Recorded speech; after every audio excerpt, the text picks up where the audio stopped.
हाय kids, आज हम पढ़ेंगे उर्दू में गिनती, उर्दू की काउंटिंग, उर्दू गिनती।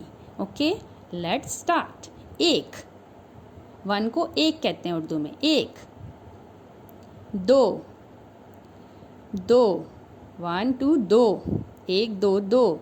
तीन, एक दो तीन, तीन। चार, एक दो तीन चार।